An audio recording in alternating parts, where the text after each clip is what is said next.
Hello दोस्तों, आपके लिए एक बेहतरीन सा चैप्टर लेके आ चुके हैं जिसका नाम है संख्या पद्धति। आज हम बताएंगे प्रश्नावली 1.1, इसके बारे में डिस्कस करेंगे। और सबसे पहले मैं आपको बता दें कि आप जो है संख्या पद्धति का इंट्रोडक्शन क्लास ले लें, तब इसे लें, क्योंकि इंट्रोडक्शन में आपको बहुत बेसिक चीज़ें बताई गई हैं। इसलिए प्रश्नावली 1.1 स्टार्ट करते हैं। यहाँ पर क्वेश्चन देखिए लिखा हुआ है। पहला क्वेश्चन आपका है, क्या शून्य एक परिमेय संख्या है? क्या इसे P/Q या P/Q के रूप में लिख सकते हैं, जहां P और Q पूर्णांक हैं और Q डज नॉट इक्वल 0 है? तो इसके लिए हम लिख सकते हैं, हाँ, शून्य एक परिमेय संख्या है, क्योंकि इसे जो है P/Q के रूप में लिख सकते हैं। देखिए, मैं आपको यहाँ पर लिखवा रहे हैं। इसका जो पहले का आंसर होगा, यहाँ पर लिख देना आपको, हाँ, यह एक परिमेय संख्या है। यह एक परिमेय संख्या है, क्योंकि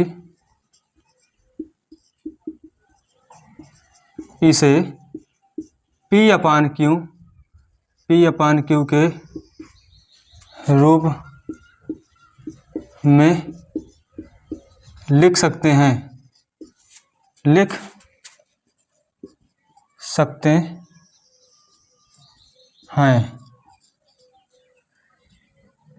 0.1 यह परिमेय संख्या है, जहाँ P बराबर 0 और Q बराबर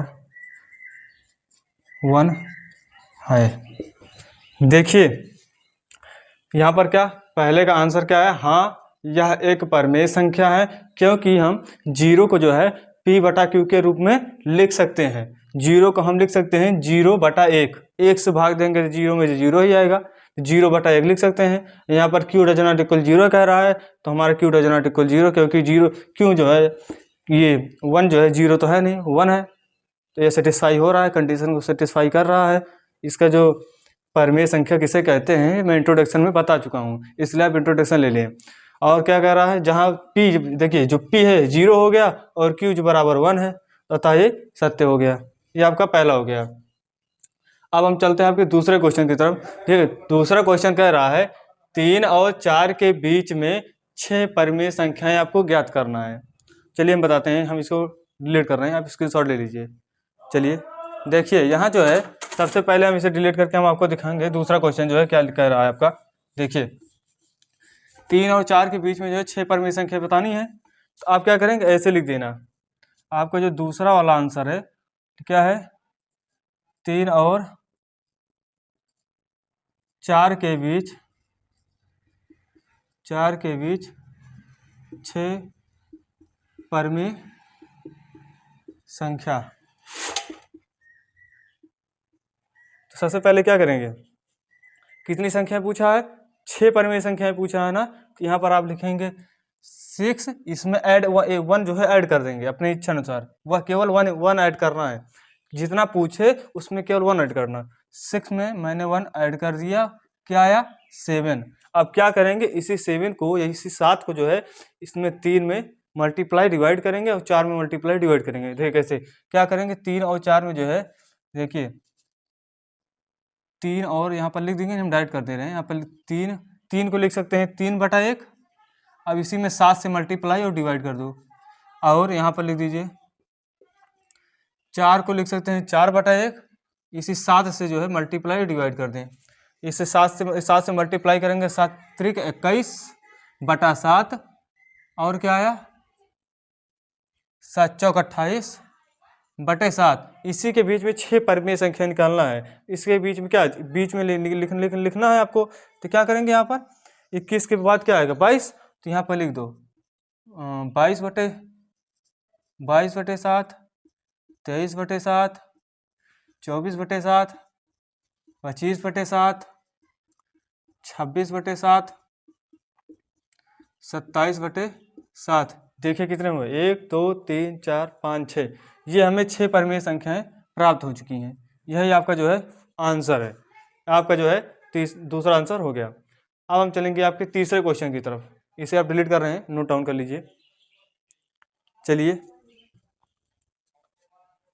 अब यहाँ जो मैं डिलीट करके तीसरा आपको बता रहा हूँ, इसमें कुछ करना नहीं है, इसमें भी वही सेम जैसे दूसरा बताया उसी तरह सेम प्रोसेस इसमें भी रहेगा, कोई अंतर नहीं रहेगा। आपका क्या पूछा है तीसरा क्वेश्चन, ये पहला हो गया हमारा, दूसरा हो गया, अब तीसरा बताने जा रहा हूँ।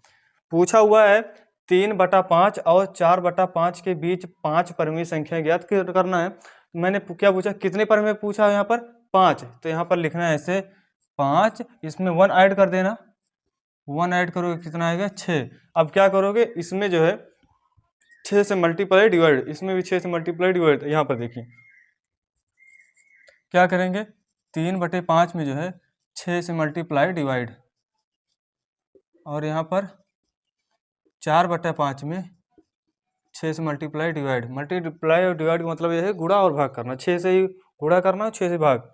अब क्या करेंगे, इसमें गुणा करेंगे 6 18, और इसमें करेंगे 6 पंचे 30, और यहाँ 6 चौक 24, 6 पंचे 30। इसमें कितने परिमेय संख्या निकालने हैं आपको, बताने 5। तो 18 के बाद क्या आएगा 19, तो यहाँ पर लिख लीजिए, यहाँ पर देखिए 19/30, 20/30, 21/30, 22/30, 4 हो गए 23/30। ये आपका आंसर है। आपको कितने बताने थे, 5 परिमेय संख्या बताने थे, हमें मिल गए 1 2 3 4 5, इसी के बीच में यही आएगा, ये आपका आंसर है। अब हम चलेंगे जो आपका लास्ट क्वेश्चन और चौथा क्वेश्चन है। देखिए आपको यहाँ पर चौथा क्वेश्चन लिखा हुआ है, नीचे दिए गए कथन सत्य है या असत्य, औचित्य के साथ आपको उत्तर देना है। तो पहला आपका इसमें है कि प्रत्येक प्राकृत संख्या एक पूर्ण संख्या होती है। ये आपका कथन सत्य है, क्योंकि जो प्राकृत संख्याएं होती है ये 1 से स्टार्ट होकर अनंत तक जाती हैं, और जो पूर्ण संख्याएं होती है 0 से स्टार्ट होकर अनंत तक जाती हैं। तो यानी कि जितनी भी प्राकृत संख्याएं हैं ये पूर्ण संख्याओं में सम्मिलित हैं, इसलिए यह जो है सत्य है। हम क्या लिखेंगे, पहला का आंसर यहाँ पर लिखेंगे सत्य लिख देंगे। इसके बाद अपना औचित्य देंगे, यहाँ पर लिख देना क्योंकि जो है प्रत्येक पूर्ण संख्या यानी प्रत्येक प्राकृत संख्या पूर्ण संख्या में शामिल होती हैं, पूर्ण संख्या में शामिल होती है। ये आपका औचित्य है। अब आपका दूसरा कह रहा है प्रत्येक पूर्णांक एक पूर्ण संख्या होती है, ये असत्य हो जाएगा, क्योंकि पूर्णांक में जो है इस निगेटिव और पॉजिटिव दोनों ही आते हैं। जो पूर्णांक है, पूर्णांक में निगेटिव भी संख्याएं आती हैं और पॉजिटिव भी, जबकि पूर्ण संख्या में केवल 0 से लेके जो धनात्मक होती है 1 2 3 इन्फाइनाइट वही होती हैं, इसलिए प्रत्येक पूर्णांक जो है असत्य है। आपका दूसरा जो है क्या हो जाएगा, असत्य। यहाँ पर औचित्य में लिख लेना, क्योंकि पूर्णांक में ऋणात्मक संख्याएं क्या होती हैं, आती हैं, ऋणात्मक संख्याएं आती हैं, जबकि पूर्ण संख्याओं में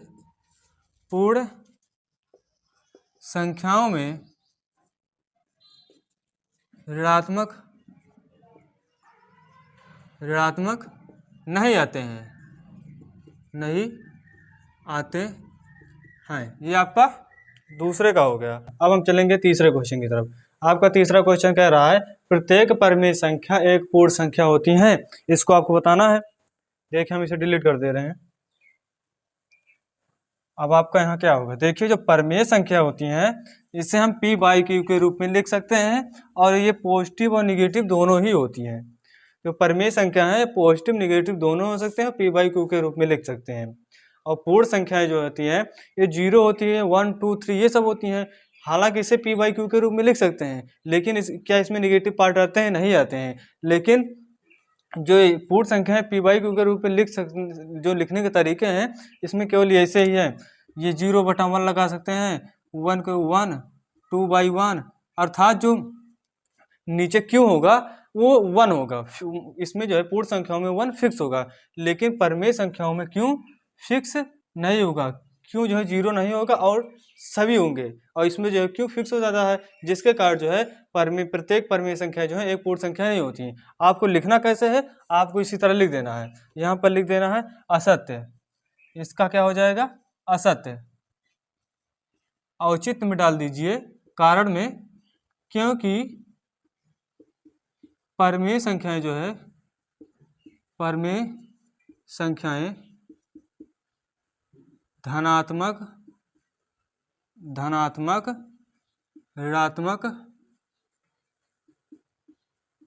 ऋणात्मक, और p/q के रूप में लिखते हैं, जबकि पूर्ण संख्या जो है ये जो है 0, 1, 2, 3 डॉट डॉट इन्फानाइट होते हैं। ये आपका जो है कारण हो गया। देखिए ये जो है प्रत्येक परमेय संख्याएं पूर्ण संख्याएं होती हैं, ये असत्य हो गया, क्योंकि ये असत्य हो गया क्योंकि परमेय संख्या जो है धनात्मक, ऋणात्मक, और देखिए p/q के रूप में लिख सकते हैं, धनात्मक, ऋणात्मक p/q के रूप में लिख सकते हैं, जबकि पूर्ण संख्या जो है 0, 1, 2, 3 डाटा इन्फानाइट होती हैं। इसमें निगेटिव पार्ट आ रहे हैं, नहीं आ रहे हैं, क्या 1/2 आ रहा है, 1/3 आ रहा है, नहीं आ रहा है, इसलिए ये असत्य हो गया। आपका ये क्वेश्चन समाप्त हो गया। आपका जो नेक्स्ट सेशन है, नया लेक्चर जो प्रश्नावली 1.2 है, वो नेक्स्ट वीक सेशन में लाएंगे। अगर आपको वीडियो पसंद आई हो तो प्यारा सा लाइक, सब्सक्राइब और शेयर कर दें। Thank you.